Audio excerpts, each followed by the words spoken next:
Shri Midhun Reddy. Thank you, Honorable Chairman, for letting me talk on this budget.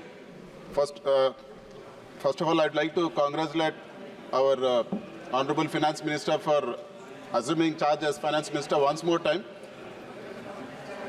And coming to the issues of our state, sir. Special category status was promised to us during the split of our state. It was promised by both BJP and the Congress and all the other parties that day when they split our state. So we demand that special category status be given to us. And we don't believe in this package what is being given, sir. The package is like a myth. And they're just talking about one or two things which are part of AP Reorganization Act and saying this is a package. We are not acceptable for this package. And I would also like to recall that my friends from Telugudesam party, they spoke of a special category status from 2019 to 24. I wish they stick to the same stand and keeping aside politics. YSR Congress Party is ready to work with all other parties, including TDP, for special category status in the interest of the state, sir. We demand special category status, and it can't be replaced with a package. And also, the Honorable Finance Minister was talking about a Polavaram project. It is very true that Polavaram is a lifeline for our state. We'd like to know from the Honorable Finance Minister, though it is a national project, why the execution was given to the state government?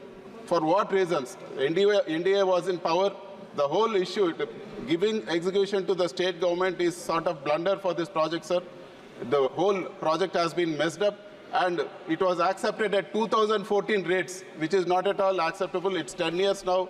Who is going to bear the cost of the escalation? And one more, sir.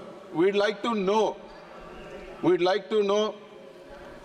the blunder, the cost escalation of the blunder which happened in the construction of the diaphragm wall. For any project, any dam to be built, upstream and downstream, there needs to be a coffer dam built, sir.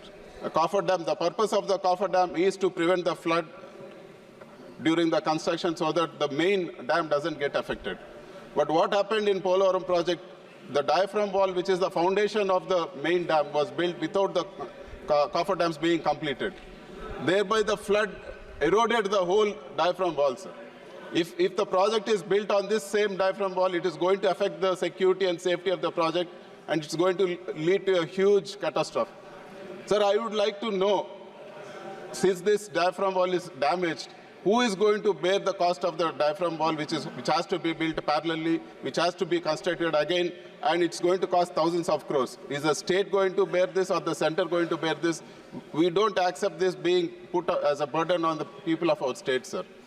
We also demand that land acquisition for Polavaram project be executed simultaneously along with the construction of the project. The delays because of these blunders should also be borne by the central government. That is our demand. And we would like to clarify, sir. The Honorable Finance Minister announced that 15,000 crores has been given for construction of Amravati. If this is a loan, who is going to bear this, and what is the advantage for the people of our state? Is it part of the FRBM limits given to our state, or is it is over and above that?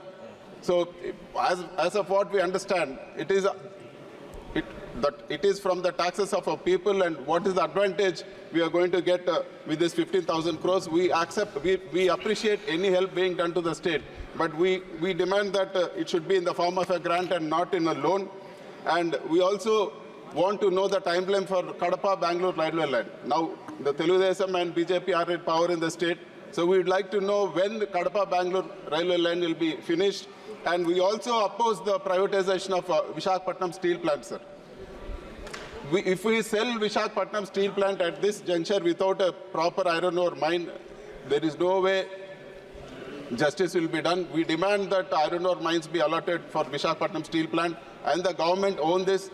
If iron ore mines are allotted to Visakhapatnam steel plant, it will be highly profitable and a big asset for our country. And we strongly oppose the privatization of Visakhapatnam steel plant. And we also demand whatever the other promises which have been made in the AP Reorganization Act. It has been 10 years since the promises have been made, and the tenure of AP Reorganization Act is also over. We want to know what's happening for Visakhapatnam Metro, Kadapa Steel Plant, and we also want to know the promises made in the form of Super 6 during the election. So we would like to know the timeline, because NDA is in power in our state. We would like to know the timeline for the execution of Super 6. We hope that Super 6 promises will not become Sorry 6 promises for our state. We wish and we hope the promises are kept. And it was promised that immediately after coming to power, all the Super 6 promises will be taken care of. But we don't find it, sir. Apart from one promise, nothing has been kept. And I would like to bring to the notice of the House, sir. Without proper law and order, how will the investments come? For example, sir, I've been restricted from going into my constituency. They attacked me.